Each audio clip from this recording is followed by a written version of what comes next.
السلام عليكم ورحمة الله وبركاته. الحمد لله رب العالمين، والصلاة والسلام على رسوله الكريم وعلى آله وصحبه أجمعين ومن تبعهم بإحسان إلى يوم الدين. أما بعد. நினைமிக்க அல்லாஹ்வின் நல்லடியார்களே, நேற்றைய தினத்தில் நாம் இப்ராஹிம் நபி தன் சமூக மக்கள் மத்தியில் எப்படிலாம் பிரச்சாரம் பண்ணாங்க, அவங்க சமூக மக்கள் அதற்கு எப்படி எதிர்வினை ஆற்றினாங்க என்பதை குறித்தெல்லாம் சில தகவல்களை பார்த்தோம். அதனுடைய தொடர்ச்சியாக பாருங்கள், இப்ராஹிம் நபி வெறுமனே தன்னுடைய தந்தைக்கு, தன் குடும்பத்தாருக்கு, தன்னுடைய ஊர் மக்களுக்கு மட்டுமல்ல, அவங்க பகுதியை ஆட்சி செய்த அந்த ஈராக் பகுதியை அன்று ஆட்சி செய்த அந்த மன்னரிடத்திலையும் இந்த மார்க்கத்தை என்ன செய்கிறாங்க, எட்டி வைக்கிறாங்க. அல்லாவை பற்றி, இஸ்லாமிய மார்க்கத்தை பற்றி அந்த மன்னரிடத்தில், அரசரிடத்தில் எட்டி வைக்கிறாங்க. அப்போ அதை குறித்து அல்லாஹ் தஆலா குர்ஆனில் சூரத்துல் பக்ரா 2வது அத்தியாயத்தில் 257வது வசனத்தில் சொல்கிறான், அலம் தர இலல்லதி ஹாஜ்ஜ இப்ராஹீம ஃபீ ரப்பிஹி அன் ஆதாஹு அல்லாஹுல் முல்க். இப்ராஹிம் நபி தன்னுடைய ரப்பனுடைய விஷயத்தில் யாருக்கு அல்லாஹ் தஆலா ஆட்சி அதிகாரத்தை கொடுத்திருந்தானோ அந்த அரசரிடத்தில் இப்ராஹிம் நபி தர்க்கம் செய்தாங்க. இப்ராஹிம் நபி சொன்னாங்க, இது கால இப்ராஹீமு ரப்பி அல்லதி யுஹ்யி வ யுமீத். இப்ராஹிம் நபி சொல்கிறாங்க, என் ரப்பு யாருன்னு சொன்னால் அவன்தான் மனிதர்களை படைக்கிறான், மனிதர்களுக்கு மரணத்தையும் தருகிறான். அப்போ உயிரை தர்றதும் மரணத்தை தர்றதும் என் ரப்பு மட்டும்தான் என்று இப்ராஹிம் நபி சொல்கிறாங்க. அதற்கு அந்த அரசன் சொல்கிறான், கால அன உஹ்யி வ யுமீத். அந்த அரசன் சொல்கிறான், நான் கூட வாழ்வை கொடுப்பேன், மரணத்தை கொடுப்பேன். எப்படி? அந்த அரசன் தன்னுடைய அரசவையில் 2 கைதிகளை அழைச்சிட்டு வர்றான். ஒருவரை கொலை செஞ்சிடறான், இன்னொருத்தவரை கொல்லாமல் விட்டுடுறான். இப்ராஹிம் நபியை பார்த்து சொல்கிறான், பார்த்தீங்களா, நான் கூட ஒரு ஆளை கொண்டுட்டேன், ஒரு ஆளுக்கு வாழ்க்கையை கொடுத்துட்டேன், உங்கள் ரப்ப மட்டும்தான் செய்வான்ல, நான் கூட செய்வேன் என்று சொல்கிறாங்க. அதற்கு பாருங்கள், இப்ராஹிம் நபி பதிலளிக்கிறாங்க, கால இப்ராஹிம் இன்னல்லாஹ யஅதி பிஷ்ஷம்ஸி மினல் மஷ்ரிக் ஃபஅதி பிஹா மினல் மக்ரிப் ஃபபுஹித அல்லதி கஃபர் வல்லாஹு லா யஹ்தில் கௌம ஸாலிமீன். இப்ராஹிம் நபி சொல்கிறாங்க, அப்படியா, என் ரப்பு கிழக்கிலிருந்து சூரியனை உதிக்க செய்கிறான், நீனும் பெரிய தன்னை இறைவன் சொல்கிறல்ல, எங்கள் மேற்கிலேருந்து உதித்து காட்டு பார்க்கலாம். என் ரப்பு சூரியனை கிழக்கிலேருந்து உதிக்க செய்கிறான், நீ உனக்கு அந்த ஆற்றல் இருந்தால் மேற்கிலேருந்து உதித்து கொண்டு வா, சூரியனை மேற்கிலேருந்து உதிக்க செய் பார்ப்போம். என்ன செய்கிறாங்க, சொல்கிறாங்க. இதை சொன்ன உடனே அந்த குஃப்ர் செய்யக்கூடிய அந்த காஃபிர் என்ன ஆகிட்டான், அந்த அரசன் அப்படியே திக்கித்து போகிறான். அதுதான் அல்லாஹ் குர்ஆனில் சொல்கிறான், அநியாயக்கார சமுதாயத்துக்கெல்லாம் என்ன செய்ய மாட்டான், நேர் வழியை காட்ட மாட்டான். அப்போது இந்த சம்பவத்தில் நமக்கு என்ன விளங்குதுன்னு சொன்னால், இப்ராஹிம் நபி இந்த மார்க்கத்தை எல்லாருக்கும் எடுத்து வைக்கிறாங்க, யாரையும் அவங்க விடலை. அரசருக்கும் இந்த மார்க்கத்தை எடுத்து வச்சாங்க. மேலும் அந்த அரசரை குறித்து பார்த்திங்கன்னா, தன்னை வணங்குவதை நோக்கி அந்த அரசன் மக்களை அழைக்கக்கூடியவனாக இருந்தான். பொதுவாகவே பழைய மன்னர்கள்லாம் நீங்கள் பார்த்திங்கன்னா, இன்றைக்கி கூட சில பேர் ஆட்சி அதிகாரத்தில் இருக்கிறவங்க மக்கள் தன்னை வணங்க வேண்டும் என்று எதிர்பார்ப்பாங்க. தனக்கு சாஷ்டாங்கம் பண்ணுறதை, சிரம்பணியதை, அதை நினச்சி என்ன செய்வாங்க, அவங்க குறித்து போவார்கள், அதை அவர்கள் ஆதரிப்பார்கள். அப்போது இதே நிலை தான் அன்றைக்கி இருந்துச்சு. ஆட்சி அதிகாரம் ஒரு மனிதனுக்கு கொடுக்கப்பட்டதுன்னா அது என்ன செய்யுது, அவனிடத்தில் மமதையை ஏற்படுத்துது. தன்னை இறைவன் தனக்கு ஒரு அதிகாரம் இருப்பதாக அவன் நினைத்து கொண்டு என்ன செய்யறான், இது மாதிரிலாம் செய்கிறான். அப்போது இந்த இடத்துல அவன் என்ன பண்ணுறான், இப்ராஹிம் நபியுடைய அந்த அரசவையில் இருந்த அந்த மன்னரை பார்த்தீங்கன்னு சொன்னால், இப்ராஹிம் நபி அந்த மன்னரிடத்தில் போகிறாங்களே, அவன் அல்லாவை மறுக்கக்கூடியவனாக இருந்தான், அல்லாவை நிராகரிக்கக்கூடியவனாக இருந்தான், தன்னை ரப்புன்னு சொல்லக்கூடியவனாக இருந்தான். அப்போ இந்த இடத்துல தான் நம்ம ஒன்று பார்க்குறோம். பொதுவாகவே சில பேர் அல்லாஹ் அவங்களுக்கு கொடுத்துருக்கக்கூடிய அறிவு அவங்களுக்கு உணர்த்தும், நீ இறைவன் கிடையாது, உனக்கு அந்த ஆற்றல் அதிகாரம் இல்லை, அனைத்தையும் படைத்து பரிபாலிக்கக்கூடியவன் யாரோ அவன் தான் இறைவன் என்பது அவங்களுடைய உள்மனசு ஏற்றுக்கும். வெளிப்படையாக மறுப்பாங்க. தன்னை ரப்புன்னு சொல்கிறவனும் அப்படி தான் இருப்பான். அதே மாதிரி ரப்பே இல்லைன்னு மறுக்கிற நாத்திகனும் அப்படி தான் இருப்பான். உள்ளே ஏற்றுக்கும், நான் ரப்பு கிடையாது, உள்ள ஏற்றுக்கும் அல்லாஹ் தான் உண்மையான இறைவன், ஒரு இறைவன் இருக்கிறான், அவன் தான் எல்லாத்தையும் படைத்தான் என்பது உள்ளம் ஏற்றுக்கொள்ளும். ஆனால் என்ன, வெளிப்படையாக மறுப்பாங்க. அதுதான் குர்ஆன் நல்லா சொல்லி காட்டுறான். சூரத்து நஹல் 16வது அத்தியாயத்தில் 14வது வசனத்தில் வஜஹது பிஹா வஸ்தைகனத்ஹா அன்ஃபுஸுஹும் ஸுல்மன் வஉலுவா. அல்லாஹ் சொல்கிறான், அவங்களுடைய உள்ளம் உறுதியாக அதை நம்பியிருக்க என்ன பண்ணுறாங்க, அநீதியாகவும் வரம்பு மீறியும் அவர்கள் மறுக்கிறாங்க. அப்போ உள்ளம் ஏற்றுக்குது, உள்ளத்தில் அல்லாஹ் தான் இறைவன்றது அவங்களுடைய உள்ளத்தில் இருக்குது. வெளிப்படையாக என்ன மறுக்கிறான். நீங்கள் கம்யூனிஸ்ட்டை பாருங்கள், நாத்திகனை பாருங்கள், தன்னை ரப்புன்னு சொல்கிறவனை பாருங்கள், அவனுடைய உள் மனசில் இருக்கும் உண்மையான இறைவன் அல்லாஹ் தான், உண்மையான இறைவன் அனைவரையும் படைத்த அந்த ஒரு இறைவன் தான் என்பது உள்ளத்தில் இருக்கும். ஆனால் என்ன பண்ணுவாங்க, வெளிப்படையாக மறுப்பார்கள். இப்படிப்பட்டவங்களோட இமாம் அபு ஹனீஃபா ரஹிமஹுல்லாஹ் அவங்கள பற்றி சொல்லப்படுது. அவங்களுடைய காலத்தில் இது மாதிரி நாத்திகர்கள் சில பேர் இருந்தாங்க. ரப்பே கிடையாது, இறைவனே கிடையாதுன்னு மறுக்கக்கூடியவங்களாக இருந்தாங்க.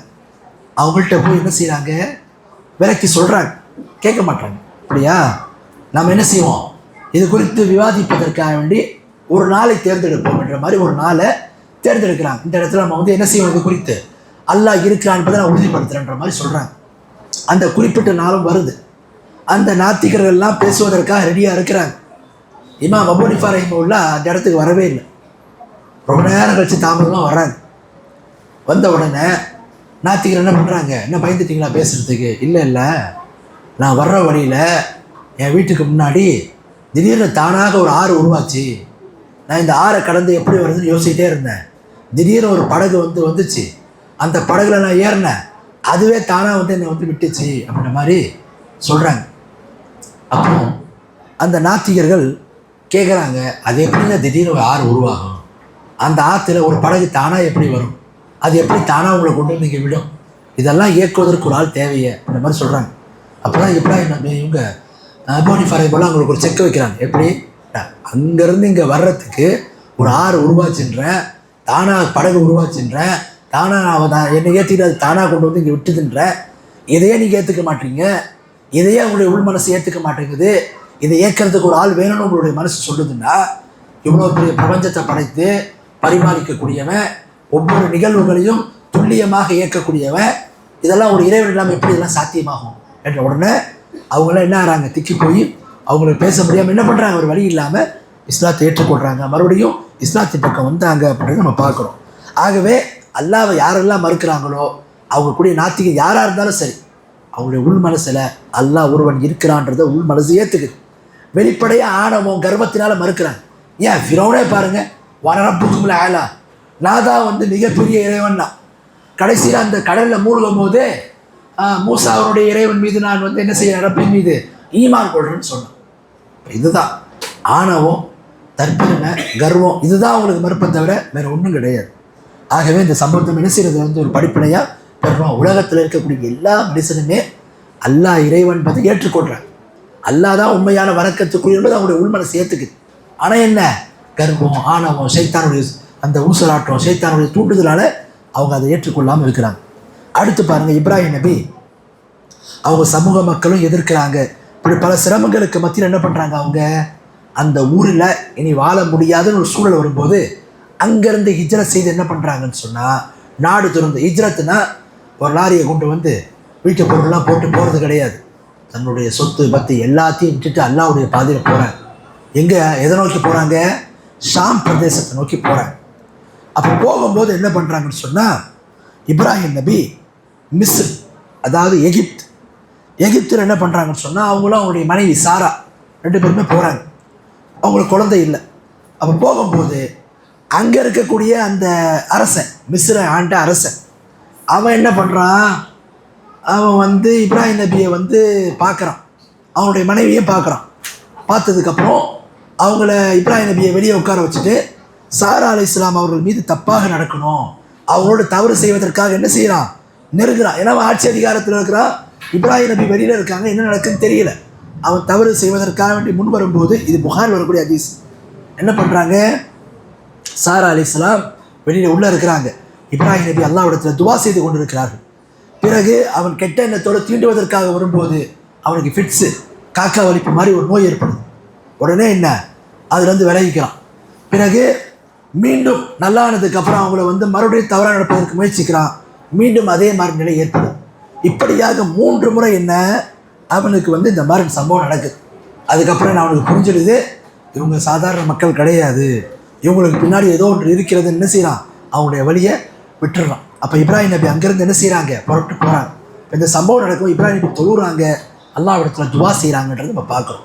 இப்போ நமக்கு என்ன விளங்குதுன்னு சொன்னால், நாம் அல்லாஹ்விடத்தில் நமக்கு ஏற்படக்கூடிய ஆபத்துகள் நமக்காக இருந்தாலும் சரி, நம்முடைய குடும்பத்தினருக்காக இருந்தாலும் சரி, நாம் அல்லாஹ்விடத்தில் தொழுது செய்யக்கூடிய துவாவை கொண்டு அல்லாஹ் நமக்கு உதவி செய்யக்கூடியவனாக இருக்கிறான்.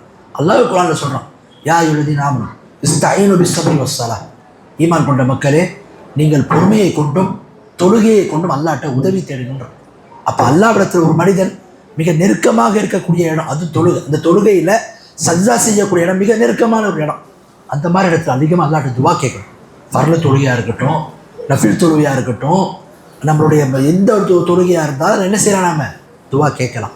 அரபி தெரியுமா கேளுங்க, அரபி தெரியலையா நமக்கு எந்த மொழி தெரியுமோ அந்த மொழியில் என்ன செய்யலாம், தாராளமாக கேட்கலாம் அப்படின்றதையும் இந்த சம்பவத்தில் என்ன செய்கிறோம் பார்க்கணும். அடுத்து பாருங்க, இப்ராஹிம் நபி அங்கேருந்து மிஸ்ர்லேருந்து போக என்ன பண்ணுறாங்க, ஹாஜர் அலைஹிஸ்ஸலாம் அவர்கள் என்ன செய்கிறாங்க, திருமணம் செய்து கொள்கிறாங்க. அவங்களே அங்கேருந்து அழைச்சிட்டு போகிறாங்க. சாரா என்பவர் முதல் மனைவி, ஹாஜர் ஹாஜிரா கிடையாது, ஹாஜர் அவங்களுடைய பேர், அவங்க 2வது மனைவி. அவங்க என்ன செய்கிறாங்க, அழைத்து கொண்டு அங்கேருந்து என்ன செய்கிறாங்க, புறப்படுறாங்க. புறப்பட்டு போனதுக்கப்புறம் அல்லாஹ் இப்ராஹிம் நபிக்கு கட்டளையிடுறான். என்ன கட்டளை, ஹாஜர் அலைஹிஸ்ஸலாம் அவங்களுக்கு குழந்தை பிறக்குது, இஸ்மாயில் நபி பிறக்கிறாங்க. ஹாஜரையும் அவங்க மகன் இஸ்மாயில், அவங்க சின்ன குழந்தை, அவங்க 2 பேரையும் மக்காவில், அன்றைக்கி மக்கா எப்படி இருந்துச்சு, புல்லு பூண்டு கிடையாது, மனிதர்கள் யாருமே வசிக்கலை, ஒரு பாலைவனமாக இருந்த ஒரு பகுதி, அந்த இடத்துல போய் விட்டுருவாங்கன்னு நல்லா சொல்கிறான். மறுபடியும் என்ன பண்ணுறாங்க, ஷாம்லேருந்து, ஷாம்னா இன்றைக்கி இருக்கக்கூடிய ஜோர்டான் பாலஸ்தீனம் இந்த பகுதியை தான் அரபியில் ஷாம்னு சொல்லுவாங்க. அங்கேருந்து மறுபடியும் புறப்பட்டு என்ன பண்ணுறாங்க, மக்காவை நோக்கி வர்றாங்க. வந்த உடனே மக்காவில் என்ன பண்ணுறாங்கன்னு சொன்னால், தன்னுடைய மனைவி ஹாஜர் அவங்களையும் தன்னுடைய மகன் சின்ன குழந்தை, பால் குடிக்கக்கூடிய குழந்தை இஸ்மாயில், அவங்க 2 பேரையும் அங்கே விட்டுட்டு அவங்க கையில் ஒரு பையில் தண்ணியையும் இன்னொரு கையில் என்ன செய்கிறாங்கன்னு சொன்னால், ஒரு பேரிச்சம்பழம் தூள்களை உள்ள ஒரு பையில் ஒரு பேரிச்சம்பழத்தையும் கொடுத்துட்டு நீங்கள் இருங்க அப்படின்ற மாதிரி சொல்லிட்டு திரும்பி போகிறாங்க. அப்போ ஹாஜர் அலைஹிஸ்ஸலாம் கேட்குறாங்க, இப்ராஹிம் நபியே இந்த மாதிரி மக்களே வசிக்காத ஒரு இடத்துல நீங்கள் விட்டுட்டு போனீங்க, இது வந்து இப்படி விட்டுட்டு போனீங்களா, அல்லாஹ் உங்களுக்கு கட்டளையிட்டானான்னு கேட்குறாங்க. இப்ராஹிம் நபி போயிட்டே இருக்காங்க. மறுபடியும் கேட்குறாங்க, அல்லாஹ் உங்களுக்கு இந்த கட்டளையிட்டானா? ஆமாம். 3 முறை கேட்குறாங்க, ஆமாம் அல்லாஹ் தான் இந்த கட்டளையிட்டான். உடனே என்ன பண்ணுறாங்க, அல்லாஹ் இப்படி கட்டளையிட்டு இருக்கான்னா ஒருபோதும் அல்லாஹ் எங்களை கைவிட மாட்டான்னு சொல்கிறாங்க. இப்போ இங்கே பார்த்தீங்கன்னா பொதுவாகவே நபிமார்கள் அவங்களோட ஈமான் கொண்ட மக்கள், குறிப்பாக அவங்களுடைய குடும்பத்தாரில் யார் ஈமான் கொண்டிருந்தாங்களோ அவங்கெல்லாம் அவங்களுக்கு ஏற்பட்ட சோதனையில் பல விதமான இக்கட்டான நிலைகளில் கூட அல்லாஹ் மீது உறுதியாக நம்பிக்கை வச்சுருந்தாங்க. பாருங்கள், தன்னுடைய கணவர் ஒரு பாலைவனத்தில் ஆள் அறவே நடமாட்டம் இல்லாத ஒரு இடத்துல குழந்தை, பச்சிரம் குழந்தைய விட்டுட்டு தண்ணியை விட்டுட்டு போகிறாங்க. என்ன செய்யலை, அவங்க வந்து கதறலை, மாறா என்ன கேட்குறான், அல்லாஹ்வுடைய கட்டளையான்னு. அல்லாஹ்வுடைய கட்டளைன்னா அல்லாஹ் என்ன கைவிட மாட்டான். இப்படித்தான் ஒரு குடும்பம் இருக்கும். ஒரு மனிதன் அல்லாஹ் மீது அசைக்க முடியாத நம்பிக்கை வச்சிருக்கு. நம்ம எப்படி இருக்கிறோம், உதாரணத்துக்கு கணவருக்கு அறாமான வேலை தான் கிடைக்குது, ஹலாலான வேலையில் கிடைக்கலருந்து வருமானம் குறைவாக இருக்குன்னா என்ன பண்ணுவாங்க, சில பேர் ஹலால் அறம்லாம் அப்புறம் பார்த்துக்கலாம், குடும்பத்தை நடத்தணும், ஏதாவது போங்க வேலைக்குன்ற மாதிரி சொல்லுவாங்க. இருக்கக்கூடாது. ஒரு குடும்பம் என்பது எந்த அளவுக்கு அல்லாஹ்வுடைய இறையச்சத்தையும் மார்க்கப்பட்டையும் அல்லாஹ் மீது நம்பிக்கையை உறுதியாக்கி கொள்கிறாங்களோ அந்த அளவுக்கு அல்லாஹ்வுடைய உதவி அவங்களுக்கு கிடைச்சிட்டே இருக்கும். அல்லாஹ்வே குர்ஆனில் சொல்கிறான், அமன் யத்தகில்லாஹ யஜ்அல் லஹு மக்ரஜா வ யர்ஸுகு மின் ஹைஸு லா யஹ்தஸிப். 65வது அத்தியாயத்தில் 2வது வசனம் 3வது வசனம் அல்லாஹ் சொல்கிறான், யார் அல்லாஹ்வுக்கு அஞ்ச வேண்டிய முறைப்படி அஞ்சுறாங்களோ அல்லாஹ் அவங்களுடைய அறியாத விதத்தில் அவங்களுக்கு ரிஸ்கை தரான். யார் அல்லாஹ்வுக்கு அஞ்ச வேண்டிய முறைப்படி அஞ்சுறாங்களோ அல்லாஹ் அவர்களுக்கு அறியாத விதத்தில் ரிஸ்கை தரான் என்று சொல்லி அல்லாஹ் தஆலா என்ன செய்கிறான், குர்ஆனில் தெரியப்படுத்துகிறான். அப்போ ஹாஜர் அலைஹிஸ்ஸலாம் விட்டுட்டு போகிறேன். போன உடனே கொஞ்சம் தூரம் போனதுக்கப்புறம் இப்ராஹிம் நபி மறைஞ்சி அல்லாஹ்ட்ட துவா கேட்குறான். அல்லாஹ் குர்ஆனில் சொல்லி காட்டுறான் அந்த துவாவை. இப்ராஹிம் 14வது அத்தியாயத்தில் 37வது வசனத்தில், ரப்பனா இன்னி அஸ்கன்து மின் துர்ரியத்தி இபாதி பிவாதின் கைரி தி தர்இன் இந்த பைத்திகல் முஹர்ரம் ربنا ليقيموا الصلاة فاجعل أفئدة من الناس تهوي إليه وارزقهم من الثمرات لعلهم يشكرون. இப்ராஹிம் எல்லாட்ட சொல்கிறாங்க, என் ரப்பே, என்னுடைய குடும்பத்தார, என்னுடைய மக்களை எந்த ஒரு தாவரமும் இல்லாத, ஆளறவே நடமாட்டம் இல்லாத இந்த பகுதியில் உன்னுடைய அந்த வீட்டிற்கிட்ட, புனிதமாக்கப்பட்ட அந்த ஹரம் என்ற வீட்டுக்கிட்ட நான் விட்டுட்டு போகிறேன். என்னுடைய ரப்பே, எதுக்காண்டி நான் இவர்களை விடுறேன்? இவர்கள் இங்கு இருப்பதன் மூலமாக இவர்கள் தொழுகையை நிலைநாட்டுவார்கள். மேலும் அல்லாஹ், என்னுடைய ரப்பே, நீ என்ன செய்ய, மக்கள் அனைவரையும் இவர்களை நோக்கி, அவங்களுடைய உள்ளத்தை இவர்களை நோக்கி நீ திருப்புவாயாக. மேலும் இவர்களுக்கு நீ ரிஸ்கை அளிப்பாயாக ஏன்னு சொல்லி இவர்கள் அல்லாஹ்வுக்கு நன்றி செலுத்தக்கூடியவர்களாக இவர்கள் ஆகுவார்கள் என்று என்ன செய்கிறாங்க, சொல்கிறாங்க. அல்லாஹ் தாலா சொன்ன கட்டளையை ஏற்று இப்ராஹிம் நபி அவங்களை விட்டுட்டு போகிறாங்க. போனதுக்கப்புறம் பாருங்கள், ஹாஜர் அலைஹிஸ்ஸலாம் தன்னுடைய மகனுக்கு தண்ணி கொடுக்குறாங்க. தண்ணி தீர்ந்துருக்கு, பாலை கொடுக்குறாங்க. அப்புறம் அவங்களுக்கும் குடிக்க தண்ணி இல்லை, மகனுக்கும் தண்ணி இல்லை. என்ன பண்ணுறாங்க, சஃபா மர்வா, உம்ராவுக்கு போகிறவங்களுக்கு, ஹஜ்ஜுக்கு போகிறவங்களுக்கு தெரியும். அது என்ன, அது ஒரு குன்று மாதிரி, ஒரு மலை மாதிரி இருந்துச்சு. அது உயரமான பகுதி. இன்றைக்கி அது லெவலாக இருந்தாலும் அன்றைக்கி ஒரு மேடான பகுதி, ஒரு மலை மாதிரி. அது என்ன பண்ணுறாங்க, சஃபா மேலே போய் இறண்டு பார்க்குறாங்க, யாராவது வணிக கூட்டம் யாராவது வர்றாங்களா, அவங்களோட தண்ணியை கேட்கலாம், உதவியை கேட்கலான்னு சொல்லி பார்த்தா யாரும் இல்லை. திருப்பி மர்வாவுக்கு வர்றாங்க, அங்கேருந்து பார்த்தா யாருமே இல்லை. இப்படியாக 7 முறை ஓடுறாங்க. இதைத்தான் சொல்கிறாங்க அப்துல்லா இப்னு அப்பாஸ் ரலியல்லாஹு அவர்கள் என்ன சொல்கிறாங்கன்னா, அன்றைக்கி ஹாஜர் அலைஹிஸ்ஸலாம் தன்னுடைய குழந்தைக்கு தண்ணீர் புகட்டுவதற்காக யாராவது வர்றாங்களா என்று பார்ப்பதற்காக ஓடினாங்களே, இந்த ஓட்டத்தை அல்லாஹ் என்ன பண்ணான், ஹஜ்ஜுக்கும் உம்ராவிலையும் சை என்று சொல்லக்கூடியதில் அல்லாஹ் அதை ஆக்கி வச்சிருக்கிறோம். அதனால தான் இன்றைக்கி நம்ம தொங்கு ஓடுறோம். பாருங்கள், இன்றைக்கி அவங்க செய்த, அல்லாஹ்வுக்காக செய்த அந்த அர்ப்பணிப்பு, அல்லாஹ்வுக்காக செய்த அந்த தியாகம், அவர்கள் செய்த அந்த செயலை அல்லாஹ் ஹஜ்ஜினுடைய கிரையில் உள்ளதாக ஆக்கிட்டான். அப்போது என்ன பண்ணுறாங்க, தண்ணீர் ஏதாவது கிடைக்குமா என்று என்ன செய்கிறாங்க, முயற்சிக்கிறாங்க. தண்ணி எதுவும் என்ன அங்கே இல்லை. பிறகு பார்க்குறாங்க, ஒரு சத்தம் வருது. பார்த்தா மலக்கு என்ன செய்கிறாங்க, அங்கே இருக்கிறாங்க. மலக்கு என்ன பண்ணுறாங்க, ஜிப்ரீல் அலைஹிஸ்ஸலாம் தன்னுடைய இறக்கையை கொண்டு என்ன பண்ணுறாங்கன்னு சொன்னால், தண்ணீருக்காக இஸ்மாயில் சிறிய குழந்தையாக இருக்கிறாங்க, அழுது கொண்டு இருந்தாங்க இஸ்மாயில் நபி. அந்த இடத்துல என்ன பண்ணுறாங்கன்னு சொன்னால், மலக்கு சில அறிவிப்புகளில் மலக்கு தன்னுடைய அந்த இறக்கையை வைத்து என்ன செய்கிறாங்க, அடிக்கிறாங்கன்னு வருது. அடித்த உடனே பூமியிலேருந்து நீரூற்று என்ன செய்யுது, பொங்குது. இன்ன வரைக்கும் பொங்கிட்டு இருக்கு. அதுதான் என்ன, ஜம்சம்.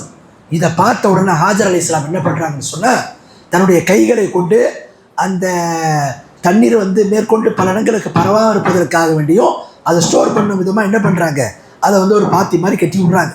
தண்ணீர் அங்கேயே பொங்கி கொண்டு இருக்குது. அதுலேருந்து கொஞ்சம் வாரி என்ன பண்ணுறாங்க, தன்னுடைய தோல் பையில நிரப்புறாங்க. அப்போது ஹதீஸ்களில் சொல்லப்படுது, ஹாஜர் அலைஹிஸ்ஸலாம் மட்டும் அதை ஸ்டோர் பண்ணாமல் இருந்தாங்கன்னு சொன்னால், அதை பாத்தி மாதிரி கட்டாமல் தடுக்காமல் இருந்தாங்கன்னு சொன்னால், அது ஒரு ஆறாக ஓடிக்கொண்டிருக்கும். அல்லாஹ்வுடைய நாட்டம். அது மாதிரி அல்லாஹ் ஒரு ஏற்பாடு செஞ்சு வச்சான். இப்போ இங்கே நமக்கு என்ன விளங்குதுன்னு சொன்னால், அல்லாஹ் எப்படிப்பட்ட ஒரு ஏற்பாட்டை பண்ணுறான் பாருங்க. எந்த ஒரு ஆள் அறவை நடமாட்டமே இல்லாத ஒரு பாலைவனத்தில், புல் இல்லாத ஒரு இடத்துல அல்லாஹ் தாலா இப்ராஹிம் நபிக்கு கட்டளையிடுறான், உங்களுடைய மனைவி ஹாஜரையும் இஸ்மாயில் என்ன செய்யுங்க, விட்டுட்டு போங்க என்ற மாதிரி அல்லாஹ் சொல்கிறான். அல்லாஹ்வுக்காக விடுறாங்க. அல்லாஹ் போய் ஏற்பாட்டை செஞ்சான். இன்ன வரைக்கும் அல்லாஹ்வுடைய ரத்தாட்சிகளில் ஒன்று அந்த ஜம்சம் நீர் இப்போ என்ன செய்துட்டு இருக்கு, அங்கேருந்து வெளியேறிக்கொண்டே இருக்கிறது. எத்தனையோ விதமான லட்சக்கணக்கான ஆஜிகள் அதை எடுத்துக்கிட்டு குடித்து கொண்டு வீடுகளுக்கு, அங்கேருந்து பல நாடுகளுக்கு கொண்டு போயிட்டு இருக்கிறாங்க. அப்படி இருந்தும் அல்லாஹ் தொடர்ந்து என்ன செய்கிறான், அதுலேருந்து தண்ணீரை உற்பத்தி செய்து கொண்டே இருக்கிறான். அப்போ அவங்க செய்த அந்த தியாகத்தை அல்லாஹ் அதனுடைய கிரியையில் ஒன்றாக என்ன செஞ்சு வச்சிருக்கிறான், ஆக்கியிருக்கிறான்னு பார்க்குறோம். அல்லாஹ்வுக்காக ஒருத்தவங்க செய்யக்கூடிய தியாகத்தினால அல்லாஹ் அந்த தியாகத்துக்கான மதிப்பையும் வெகுமதியை என்ன செய்கிறான், கொடுக்குறான்றதை இந்த சம்பவத்தில் என்ன செய்கிறோம், பார்க்குறோம். மேற்கொண்ட சில விஷயங்கள் இருக்குது. சில நாளைக்கு தொடர்ந்து பார்ப்போம். எந்த விஷயத்தை பார்த்தோமோ அது சரியான முறையில் புரிவதற்கு அல்லாஹ் அனைவருக்கும் அருள் புரிவானாக. ஆகிரு தஅவானா அல்ஹம்துலில்லாஹி ரப்பில் ஆலமீன்.